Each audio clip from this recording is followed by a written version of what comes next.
A quarter of a century, McLaren are Formula One World Constructors Champions with a victory here in Abu Dhabi for Lando Norris. Consider that 2 seasons ago they were bottom of the pack. What a job they have done to beat everyone and take that Formula One World Constructors Championship. We're going to look back over what's been an incredible season and an incredible Abu Dhabi Grand Prix coming up here right now as Lewis Hamilton sets his tyres alight to signify his final race with Mercedes. And we'll review it all on your post-race show.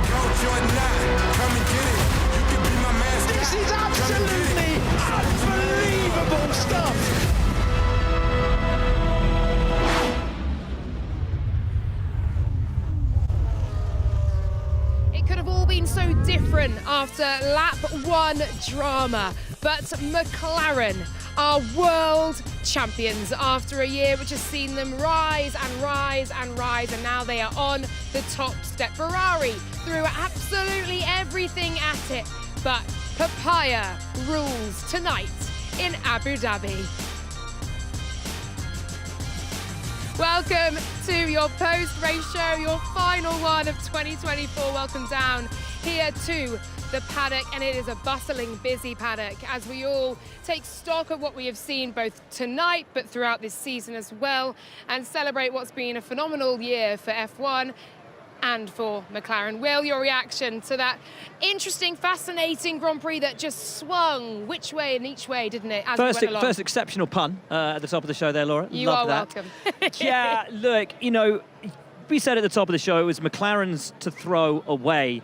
As it turned out, Max Verstappen got his nose in there and almost took it away from them, but they did everything they needed to do. Lando drove a perfect race, and they didn't freak out, they didn't panic. They were talking to him about maybe stopping again for tyres, and that might have handed the advantage back to Ferrari. They kept it cool, did everything they needed to do, and ultimately even Ferrari getting a 2-3 today, not enough. A huge day for McLaren, a huge season for McLaren. And when we rewind it back to the first race of the year, they were 4th. They were 4th in the championship after that first race. They were 4th fastest. It took them 13 rounds to even get to 2nd place in the Constructors' Championship. But then when they got to the top, they never looked back, and no one was able to mount that challenge to them. And as I said at the top, you think back 2 years, bottom of the pile, a car that was not just slow, but couldn't even make it around a couple of laps in pre-season testing without breaking down. To go from that to champions of the world in 2 seasons, hats off to that entire team, to Zach Brown, to Andrea Stella, and we have to also say the work that went on behind the scenes from Gilles de Ferran, the experience that he brought into that place, the process, the methodology, the racer's mind that Gilles brought to that team. We sadly lost him at the start of this year. I know he would be so proud of everybody at that place.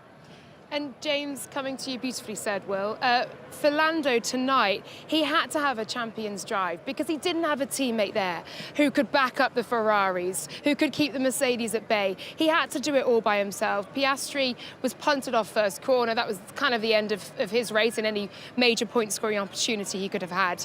The pressure was on Lando, and he did deliver tonight. He really did, and the whole team did. And for me, it was how calm Lando sounded on the radio under that pressure, how calm the team seemed to be on pit wall. They didn't have a knee-jerk reaction to a strategy. They didn't try to do anything trick.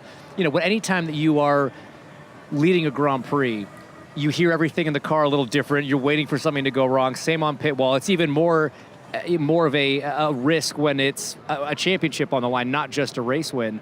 And both the driver and the team executed perfectly under immense pressure. And as DC sort of alluded to in the box, that's the building blocks for a championship run in both the constructors and the drivers next year.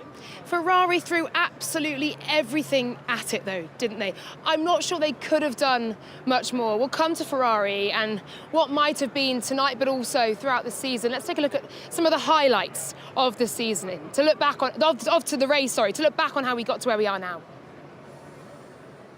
And the season finale is underway. Good launch off the line for the two McLarens. Car stalling on the grid, dropping down there. It's Yuki Tsunoda on a crash at turn one. Contact, massive contact. Oscar Piastri making contact with the Red Bull as they flash through. Magnussen trying to go by Perez up the inside into 6. And he gets the move done. And round he goes. Perez spins. A wild opening lap of the Grand Prix.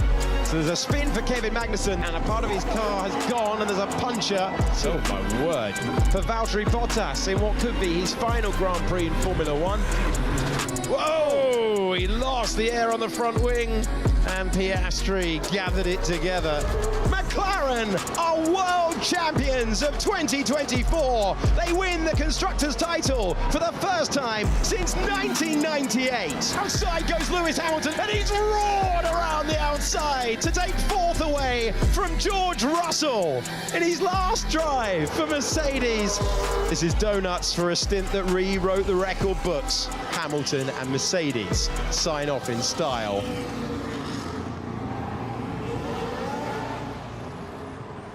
So it was McLaren tonight. A number of casualties throughout the course of that race as well. A number of crashes and lap one drama. A grandstand finish for Lewis Hamilton. For Ferrari, though, what more could they possibly have done? That was the most positions Charles Leclerc has ever made up in a race from P19. And James, you called it in the pre-show. I said, why not pit lane start? And Will was saying that the night before as well. Change the car, make it completely race ready, keep him out of any lap one drama. And he'd climbed 11 places by lap 2. This is why I'm not on a pit wall or in a garage and I'm doing this. He needed to rely on lap 1 drama, honestly, and they capitalized on that beautifully. Look, there's nothing more Ferrari could have done. They genuinely, as disappointed as they're going to be, they need to pat themselves on the back for the effort this evening. From 19th to 3rd, Carlos doing an incredible job to keep Lando honest throughout the Grand Prix. It was everything that they had to do. It's just McLaren were just that little bit too strong on pace, on execution. But like I was saying up there, you're going to look back now at where 13 points throughout the season. I mean, how many hundreds of points do you amass over a season? That gap, that difference is so painfully small. You know, they didn't lose the World Championship tonight. No. They lost it in Spain. You know, they lost it in Spain with that catastrophic upgrade that they brought to the car, which took it backwards. That they held on to second place in the Constructors' Championship for as long as they did was a testament to just a relentless drive from them. But they will rue that mistake. They will rue the correlation errors that led to them putting that thing on the car in the first place, that took them down a blind alley, that ultimately saw them, you know, scrambling around. The fact they were able, though, to figure out how deeply and why they'd gone wrong in the manner they had, to then work their way out of that blind alley, to put a development on the car that not just brought back the pace they lost, but brought them back into race-winning contention, and ultimately took them to within a couple of positions in a couple of races of winning the World Championship. We talk about McLaren and their turnaround over 2 seasons. What about the turnaround for Ferrari within a season, under a budget cap, with development limitations placed on them? I think they've had a phenomenal year, a genuinely phenomenal year, because it's coming back from the mistakes, righting those wrongs. That's where Ferrari got to be proud of themselves this year, making strategic decisions that worked. You know, they weren't the butt of the joke anymore. That was McLaren. Ferrari can really lift their heads high and be incredibly proud of what they've done this season. Yeah, absolutely. 21 points was the gap coming into this weekend. 14 points was the gap coming out, what might have been for Ferrari, and indeed for Carlos Sainz on his last race for them. He has gone out on a high with, I think, the maximum he could have achieved tonight. I think a lot of these race radios are going to really just push me to my limits of my emotions. Let's listen to Carlos Sainz's. Thank you for everything you've done to the team. and thanks for all your hard work in those 4 years. It's been quite a pleasure to work with you. Commitment and passion for this sport. Thank you. Thank you, Ricky. Thank you, Ferrari. It's been a pleasure driving for you guys. Forza Ferrari, Sam. I wish you the best for next year. Ah, special, isn't it? And there are going to be a number of them. No No tears tears, no just yet. tears. No tears just yet. There are going to be a number of those goodbye radios that we're going to hear come out over the course of the next few hours or so. You know, Bottas at Sauber, Kevin Magnussen, Nico Hülkenberg at Haas, Carlos Sainz at Ferrari, and it is going to sting this. He's come out with a P2 in the constructors. He's going to Williams, and they're in somewhat of a disarray, but he, I guess, could be part of that rebuilding project with Williams and putting them back on the right path, and knowing that he will be able to, I guess, knowing he can outperform that car, can't he? Look, drivers love a challenge. And when you're driving for Ferrari, the challenge was to help them get back up to Constructors' Champions, challenges to win races and run up at the front. With Williams, at least immediately, that's not going to be the case, but it's no less of a challenge. Getting them further up the grid than they were. They did not have a great season. They had a terrible end to the season. So they're going to be ready for a reset, ready for the fresh, input and perspective that Carlos can bring. And look, sometimes it's as rewarding bringing a team from 9th in the championship up to 6th in the championship as it is bringing a team from 3rd to 2nd to 1st. So there's still a lot to stay motivated for Carlos. 2026 is obviously a huge opportunity for him and that team, and that's what he's going to be focused on. So it's a turn of the page, a chapter closed, a new one beginning. But as a driver, there's still a lot to drive for, still a lot to race for. Yeah, for sure. Well, Charles Leclerc was your driver of the day for that incredible recovery drive that we've seen. We're going to head now to Alex Brundle in the studio to work out exactly how he did it. 16 places, 11 of which were on the first lap for Ferrari's golden boy. And I tell you what, if things had been different in qualifying, it could have been so different in this race for Charles Leclerc. Simply incredible stuff. Had plenty of hoops to jump through.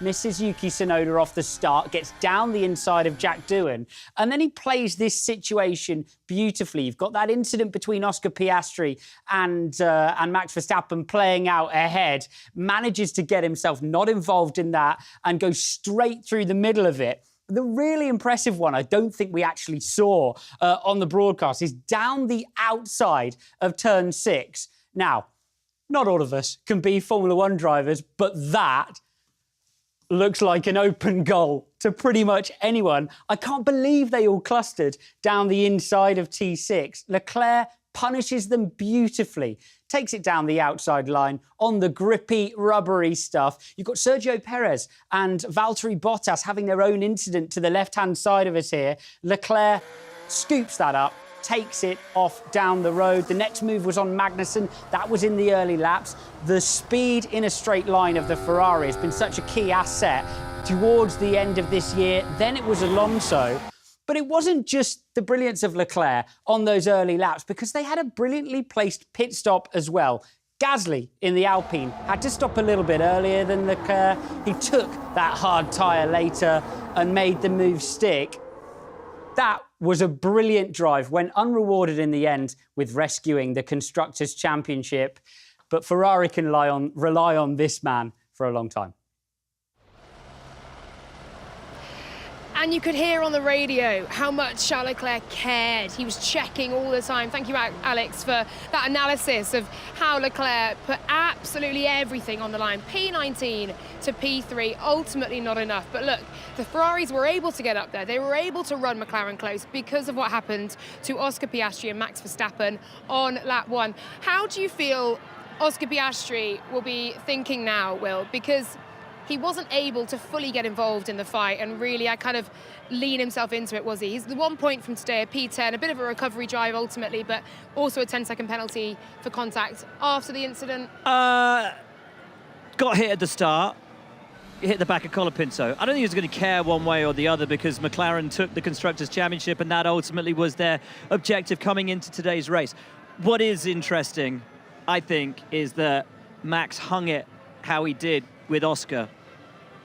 Because from what we've seen this year, if McLaren as world champions continue and enter next season as favourites and with the fastest car, against Max Verstappen, I think Max's toughest rival for the World Championship will be Oscar Piastri. And that was almost Max just giving him a little hello at the start of the race and being like, let's have at it next year. You know, there maybe a little warning shot for Oscar there from Max. I think that is the start of our 2025 championship battle. That's why McLaren treated Oscar the way they did this year, why they refused for such a long time to put team orders against him. They didn't want to stop the rise of the guy that they see as being the driver most likely to fight for a Drivers' World Championship crown for them. And don't forget, this Constructors' Championship has come far earlier in the plan than McLaren were expecting it to. Oscar's their guy.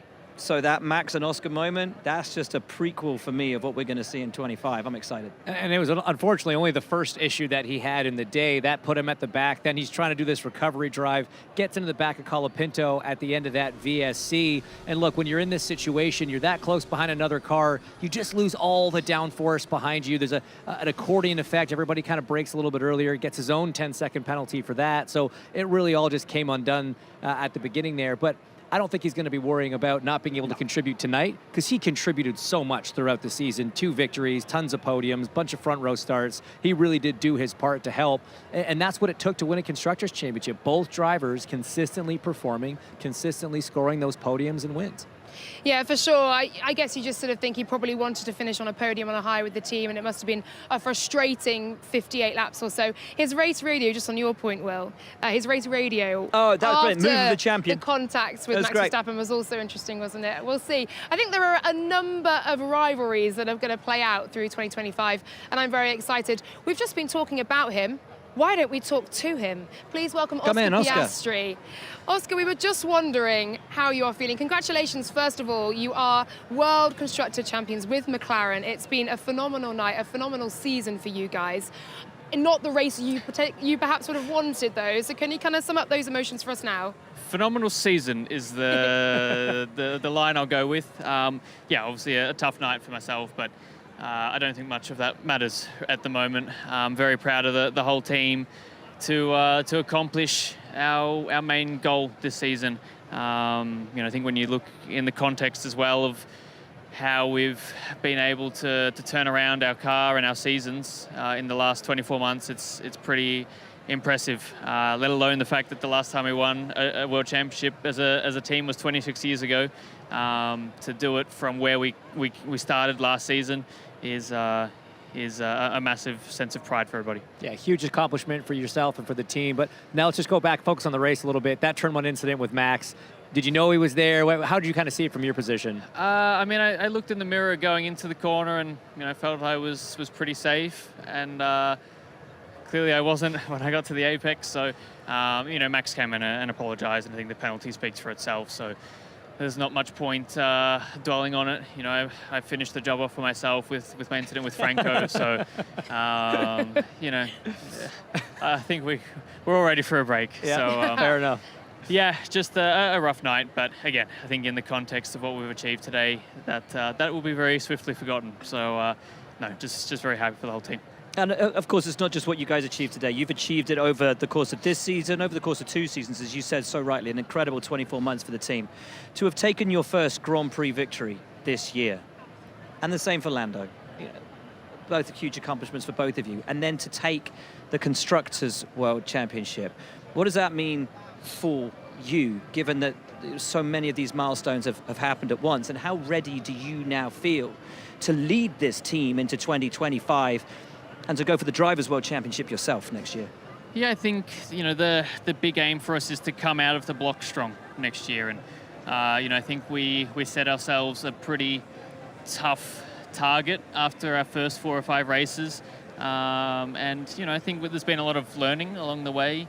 I think the car has been phenomenal. I think we've had to rediscover how to fight at the front. And I think in the second half of the season, we've well and truly made a lot of progress on that. And I think for me personally, ticking off the box of first F1 win and now, being part of a World Championship winning team is an incredible feeling. So proud of what we've achieved, both personally and as a team, but still plenty more to go. And you know, this is the first one in 26 years. I don't want to wait 26 years for the next one, so we'll try and make sure we make it happen again next year. You and Lando weren't alive last time McLaren won the Constructors. I know, I would like to be alive for the next one. For the next one, yeah. And I would like to be part of the next one too, and the next one after that, and the one after that. So, yeah, let's see. I think, you know, we've had an incredible year. I think we've made a lot of progress on the car. As a team, I think as a driver, I've made a lot of progress.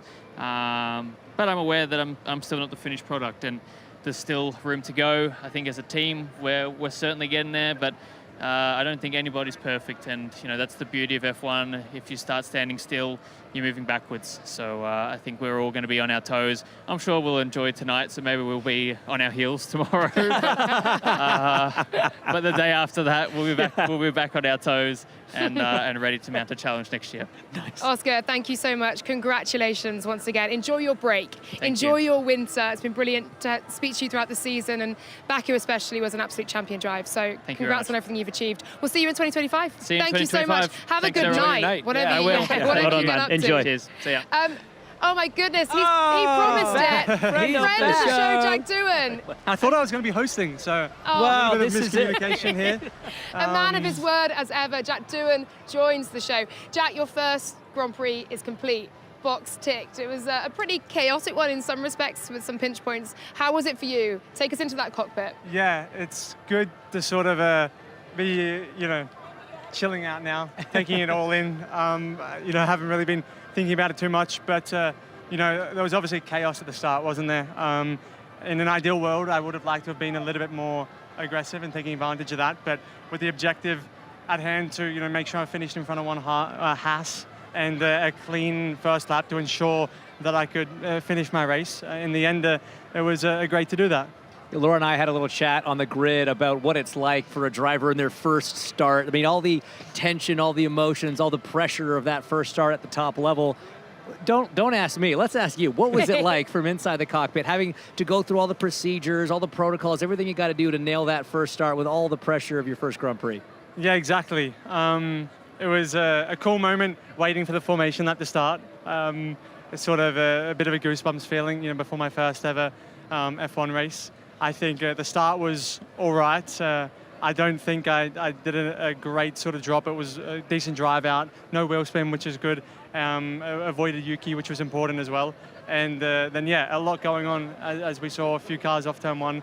But yeah, some great battles, a lot to take forward. So I'm just super grateful for the opportunity from the team, for the academy, you know, Alpine Academy, first graduate out of that to race in the team. The test team did an amazing job. You know, thank you to Luca De Meo, Flavio Briatore, Oliver Oakes for this opportunity to give me a chance to hit the ground running before next year. And how do you feel now? Because this wasn't an F2 race. This was a Formula One race with pit stops, pushing out there in the heat. How'd you find it? Yeah, exactly. I was on the grid sitting. I'm like, this is a little bit darker than I'm used to. Yeah, you know, just obviously my stint on the medium was almost as long as my F2 race last year. Yeah. So, you know, I was looking down. I got onto the hard, and I heard them say X amount of laps to go, and I'm like, it's either 30, 40, or 20. It'd be great for that to be 20. Me, all right if it's 30, and not so good if it's 40. And it was 30. And I kind of didn't ask the question because I was just like, I don't really want to know. You know what I mean? Yeah. If it is 40, if it's 20, great. If it's 40, I prefer not to know. But yeah, a long race, muscles that I didn't even know I had. I saw. So I'll be working on my thumbs, which is just super weird. It was so hard to press some of the buttons on the last few laps. Really? The concentration of me focusing to try and hit a button that I could usually press with a feather. So yeah, interesting. Wow. Yeah. Wow, fascinating. Yeah, very fascinating. Well, thank you for taking us in to the cockpit, and well done. Look, congratulations. Your first race is done and dusted. It's given you a great benchmark, a great standard to work to heading into 2025. Exactly. And we'll see you for the post-race show in Australia. Great, you're the co-host, awesome. right? Hopefully we can arrange. I'm hosting that, so I don't really know what happened here, but I think you just wanted to steal the show. No, mate. You won't be hosting post-show in Australia because you'll be on the podium, so you won't be able to make it down. After the podium. Exactly. Bring the champagne to us. Cheers. Well done, buddy. Jack, Proud of you, mate. well done. Thanks for coming on. Great stuff. Okay, Ariana Bravo is with Fred Vasseur. Fred, your drivers said this would not be over until that checkered flag, and my goodness, did they put up a fight today, especially on Charles Leclerc's side of the grid. How are you feeling after that? Gutting to have not taken the championship after that effort. For sure, it's a mixed feeling because I think overall we did a good season.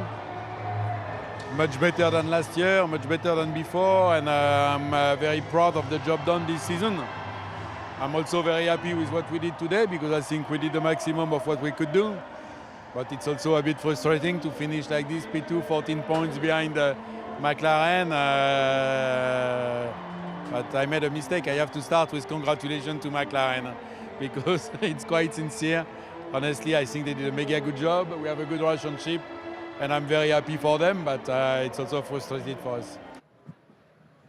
Oh, bittersweet then for Fred Vasseur, because look, well done to Ferrari for making P2. It's just a drone show in the air there, this team. I mean, how much this means to so many down this paddock, to McLaren as well. We have Pierre Gasly who's walking. It's the last race, it doesn't matter. Come in, Pierre. Mike's right there. Yeah, it's all going to pieces. Well done, great job. Pierre, it was a P7 for you today. Importantly, you finished ahead of Nico Hülkenberg, and that means that Alpine are P6 in the constructor standings. Congratulations. A mere few weekends ago, this would not have seemed possible for you guys. Can you even begin to describe, firstly, the emotion of tonight and that drive, and then equally the up and down nature of the last half this season? Well, there was a lot at stake, so it was an exciting last race. No, I'm very proud of the team, mainly about the reaction they've had this year. The lows of the season were extremely low, especially the first couple of months, but the highs were extremely high as well. So it's been a bit of a roller coaster of a season, but yeah, what a turnaround. Started with the slowest car in Bahrain, lining up in 20s, and was like blue flagged after 30 laps and could not really fight for anything. And at the end of the year, I mean, first part of the race, I'm in third. You know, fighting George, who was on pole last week. So it just shows how much potential they've managed to bring onto the car, and yeah, it makes me very proud of them. You brought that big upgrade to Austin, and really since then you've been on absolute peak form across all the different types of racetracks. So how much confidence does it give you that the improvements that you brought were not just good at one type of track, they were good at them all, and gives you a great basis for 25? That's the most important, I think, to see the correlation between whatever they're finding at the factory always translate into performance at the track. So at least we can trust our tools. And yeah, going into next year, a massive boost of confidence in what we're doing. Pierre, we've just been talking to Oscar Piastri, who talked about the 24-month turnaround for McLaren.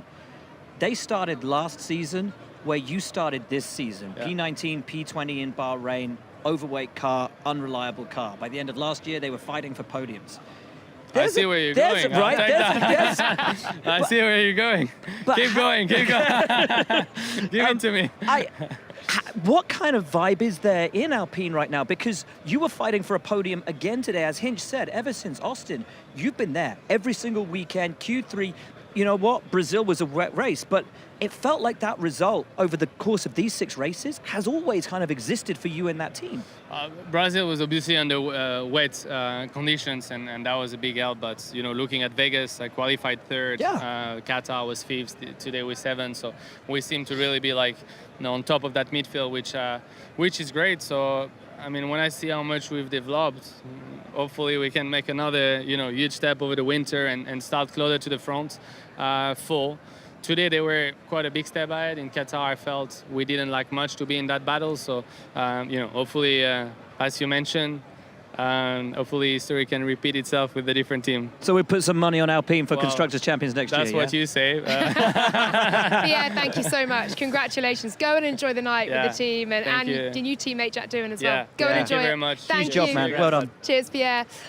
Okay, I mean, comings and goings galore throughout the grid. Jack Doohan is in. For some teams, they will be saying goodbye to drivers, no less than Lewis Hamilton at Mercedes. Let's hear from Lewis Hamilton after that drive. Hey Lewis, I know you're looking for wins and podiums, but that was a heck of a drive out there, complete with that pass on the last lap. It was a champion's drive. That was the Lewis of old. You must be so pleased with that final race. Yeah, a tough race, and yeah, the beginning was a little bit slow and was really struggling at that in that early phase, but to be able to come back through at the end, come back from 18th to 4th. I'm really, really, really happy with that, and mega job for the team, and definitely a good way to end. So are you kind of like squatting down next to the car, having a few moments? I think you spent a little bit of time in the car as well before you got out. What was running through your mind during those moments? I can't remember, to be honest. It's all already a blur, but I think it was just, you know, it's the last time I'm going to be in a cockpit with a Mercedes, you know, so just trying to enjoy that moment, take it for me, you know, like, obviously I did the whole race, but there's so much you're doing on it, but yeah, just to be able to hold on to that moment, because it's like, it's history now, and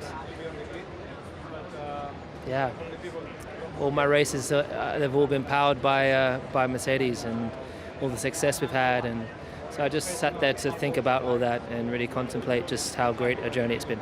I know you've got some fun stuff to look forward to, but how much are you going to miss this team, this family? Oh, I'm gonna miss them. I mean, I can't tell you how much I'm gonna miss them. It's gonna be a huge amount, because I've worked with them every day for, you know, the past 12 years. So, but there's a lot of love within this team, and that's not going anywhere. So, thanks, Lewis.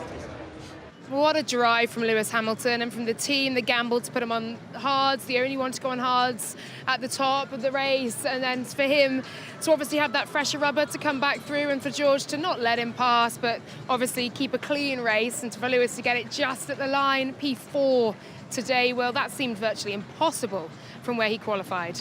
He was always the faster of the two Mercedes this weekend. I had a feeling he'd come, maybe not screaming through the pack, but he'd get his elbows out and he'd fight, because he really wanted to leave the team on a high. He wanted to leave the team with something worthy of the time they'd spent together. That was a battling drive, as Toto Wolff said, the drive of a champion.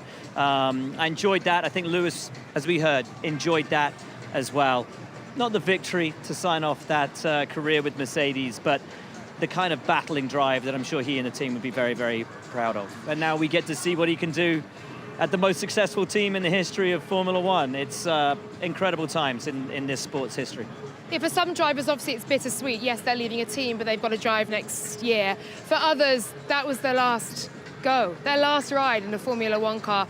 Gutted for Bottas that it ended in the manner that it did, a lock-up into Magnussen, and then it's just simply nowhere to go after that, and back into the pits and retired the car. Colapinto had to retire the car due to a suspected power unit issue. Not the way they'd have wanted to go out. Magnussen equally. No, I mean, it's devastating for all those drivers. Very uncertain future for Colapinto. Fairly confident last Grand Prix for the other two, for both Bottas and Magnussen, and the fact that they came together, that makes it even worse. I don't know, just things a little worse. But look, it is motorsports. You can't predict anything, and it's a tough way to sign off for those guys. But both have had incredible careers. To have lasted as long in this sport as they have, it just shows you that the talent is there, the drive was there. They were, deserving of their places on the grid, and they were deserving of a better send-off than that. That's not how racing works, unfortunately, but wish them all the best for the future. I've not included Sergio Perez in that list because he does have a contract for 2025. Or does he? I mean, that is the question, isn't it? That's the question that's going to rumble on throughout this winter. And he was also a DNF for today as well. Yeah. I think that's it. From what I understand of it, down here in the paddock, it will be Liam Lawson alongside Max Verstappen at Red Bull Racing next year. It will be Isaac Hadjar alongside Yuki Tsunoda at VCARB. That much has seemed clear for quite a while now. I hope that's not true. I hope Checo is racing somewhere in Formula One next year. I just don't know where that will be. And if that is his last F1 race, I think it's symbolic of the year, symbolic of just the tremendous drop-off in his career over the last 12 months. It's sad, this is a cutthroat sport, doesn't take any prisoners. We've said that often. The downward spiral that he's gone through. Christian said he gave him the contract mid-season to try and give him that boost of confidence, to try to elicit something out of him. The 15 races leading into this Grand Prix, he scored 45 points in those 15 races. That's the reality of the situation. Well, he scored none today, so it's 45 points in 16 races. It's not enough in a team like Red Bull. It's just not. And if it is his last race, you kind of hope that the team would have at least enabled him to have a goodbye to the sport. He's an 8-time Grand Prix winner, but we will see over the winter what happens to that second Red Bull seat. For now, though, we're going to hear from our race winner and World Constructor Champion, Lando Norris. Hey Lando, congratulations. You said earlier you wanted this P1, you wanted the victory. Just how pleased are you with the dominant way you went and achieved that and gave your team the constructors in the process? Yeah, very pleased, of course. I mean, today was an incredible day for everyone. So many nerves, so much pressure, especially after turn 1 and Oscar got taken out. This put a lot more pressure on everyone, right? So, yeah, it was a tough race. As much it was quite straightforward and simple. One stop and all of those things, and not really many safety cars or anything to mess things up. The pressure was still there. Carlos was close behind the whole race with the pit stop, and the pit stop is always a moment where everyone gets a little bit nervous, but the mechanics executed a perfect stop, so a good well done to them and a thanks to them. I'm just happy for the team. You know, it's a lot of work, a lot of effort, a lot of hours goes into achieving something like this. A lot of years goes into achieving something like this. Is not a small feat. This is huge for everyone. So it's a historic moment, and for me to be a part of that is something I'll remember forever. I also loved that right at the end of the race you said it's going to be you next year from a World Championship perspective. Feels like you've made so many gains this year, the confidence that you've really built. Do you really fancy it next year? No. Of course. I mean, I fancied it already a bit this year, but it was just a little too late. I definitely have had things to improve on and to look back on and try correct and to improve. But nevertheless, I think the thing I've learned and I've gained the most this year is confidence in myself. Sounds very simple. I've just always been quite the opposite kind of guy. And I always find like I need to go out and prove it to myself before I want to start believing anything. So this year I learned, I made some mistakes and I didn't give a good enough fight to Max, but it was a good effort. And the one thing I've learned from is I have what it takes, and that's not an overconfident saying. That's I know I made my mistakes. I know what I'm capable of doing, and I know if I can improve on these things. It's definitely possible. So I'm excited. As much as I want this season now to end and I want to go have a holiday, I'm also already looking forward to next year. Have a great winter, Lando. Thank you. Cheers, man. Oh, how much Lando Norris has learned in this fantastic 2024 season. Look, 7 different winners, all multiple. That's a new record. All top 4 teams have a 1-2 as well. But this is McLaren's night, and we are here poised in front of the marina, this incredible track. We welcome in Alex Jakes and Ruth Buscombe-Davey. Guys, what a season this has been. Can I have a highlight, please, from all of you? Oh, all of it. All of it. The fact that we started turning up to races, we didn't know who was going to win. It was completely turned up on its head. Glorious, probably peak moment for me, Charles Leclerc in Monaco. Of course it was. And that commentary, Alex. Ruth, for you? Well, I think mine was being welcomed to the F1 TV family by all of you guys and all the wonderful people behind the camera and all the people back home. And then the actual season itself was rather remarkable, wasn't it? McLaren, Max, Lewis and Silverstone. Yeah, amazing. It's just so many. There's so many. Yeah, there are so many highlights. And I think our antics on and off camera have also proved a highlight to the gallery as well. Here is the 2024 blooper reel. I think Lawrence looks dressed down compared to normal. Buxton's done, and yeah, Buxton's going to the FIA right now. There we go. Right.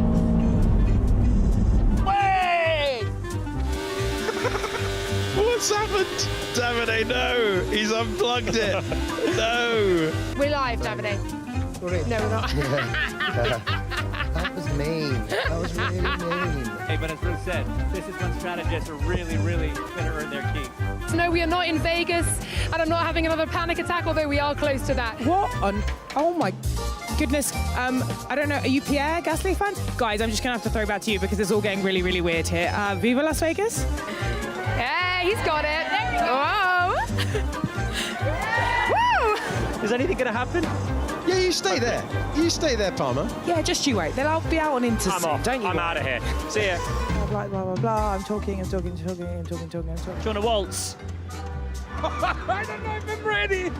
It's a really strong start, and that weight distribution is going to cost him. And there's the step. Yeah, it got ugly. I definitely let the team down a little bit.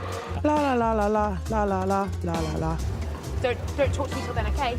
Sorry, I'm on air. I'm on air. La la la la la la la la. Yeah, let me pull you up on something. You rated me pretty low on the predictions. Oh, right, I'm messing with you. Just putting you on the spot. You should see his face. Blah blah blah blah blah blah. Jared Leto, you're here so often here, my man. How much? I love you. You're awesome. Shush, I love you. I love you. Great.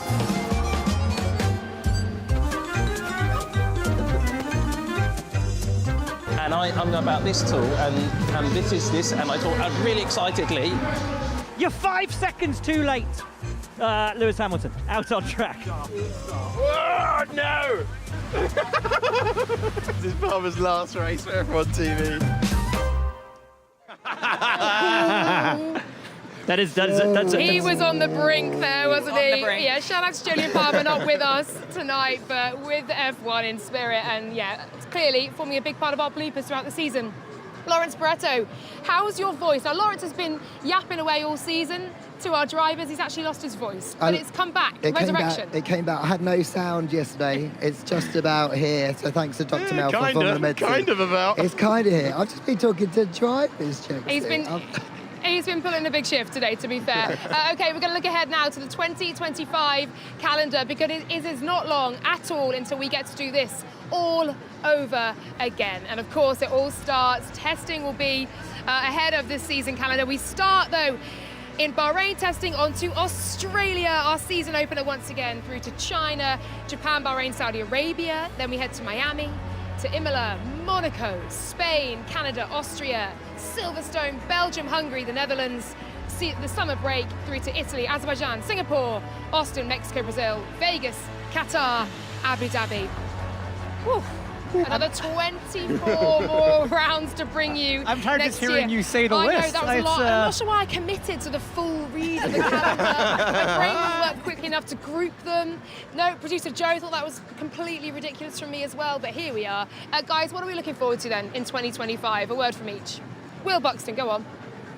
Last year of these current regulations, and as we've seen over this season, just how close it's getting, how immense the fight is. I'm so looking forward to seeing these young drivers progress and move on, and I include this team within that, an incredible team to be a part of. An amazing 2024. You will go from strength to strength, an incredible team behind the camera that people don't see back at base and here at the track, and watching this team grow week by week is a point of immense pride. So yeah, looking forward to some more. Lawrence? Lewis and Ferrari, I mean, this performance here showed that he's back and he's capable of those championship performances. And Charles says Ferrari's on the next level now, so if they can be that next year, he could be fighting for the world title. Lewis winning in a Ferrari for the first time, and I want to hear his accent as he goes, mi senti, grazie ragazzi, grande lavoro. That's what I want to hear. I think Lando 2.0. Now he's had a run at the title, what can he do now that he's had his dress rehearsal? I think it's going to be fascinating to see. I mean, can a fifth team join that battle up at the front? That's what these rules are designed to do, is close the field up. Or do we get some of the teams from the bottom, the Williams and the Saubers, really joining that fight for P6? I just think that there are so many exciting battles to come based on what we saw this year. And it's really anyone's game. And that's not an often. It's not a thing you can say often in Formula One. So I just can't wait for it all. Yeah, I think for me as well, the emergence of new rivalries. Will we see a George versus Max? Will we see Oscar versus Max?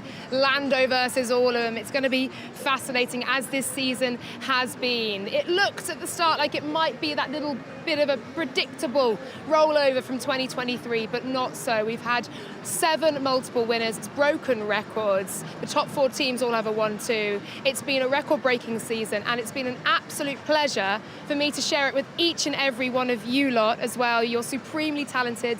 You are wonderful people. It is an honor to share this broadcast with you. It is an enormous privilege as well to work with all the wonderful people who are standing behind the camera right now, because they really are the glue that make it all happen. They carry the sun cream and get the lunches when we're all starving and can't get to the canteen. They make it happen. They are absolutely fantastic human beings. And all of the people as well in Biggin Hill in the gallery, because we obviously are traveling and we're jet lagged and whatever else. They're working in a dark, dark room, sometimes through the night, sometimes in the depths of night. Producer Joe's asking me to stop. She might be on the brink of tears. But the people in Biggin Hill also make this broadcast possible. Congratulations to Max Verstappen. Congratulations to McLaren. Congratulations to this grid on what has been a phenomenal year. But most of all, thank you to all of you out there for watching this, for enjoying our silliness, for debating with us, for getting it, for understanding what we're trying to do, because we're a bunch of mates who just love talking about Formula One and want to share that with you. So thank you for joining us to do that. We will see you all next year. Formula One will be back with a bang in 2025, and we'll see you there. Bye for now.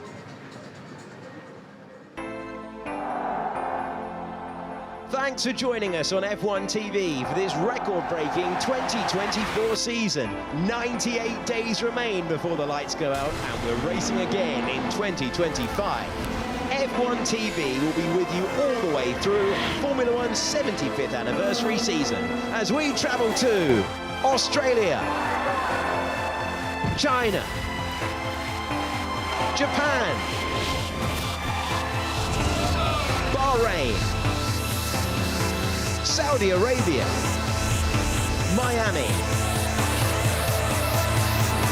Emilia-Romagna, Monaco, Spain, Canada, Austria, Great Britain, Belgium, Hungary, then a quick summer break, then back to the Netherlands, Italy, Azerbaijan,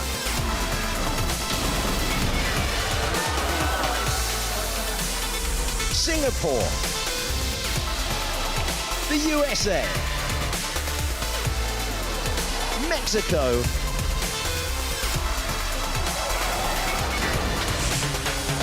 Brazil, Las Vegas, Qatar, and back here to Abu Dhabi. We can't wait to see you then on F1 TV.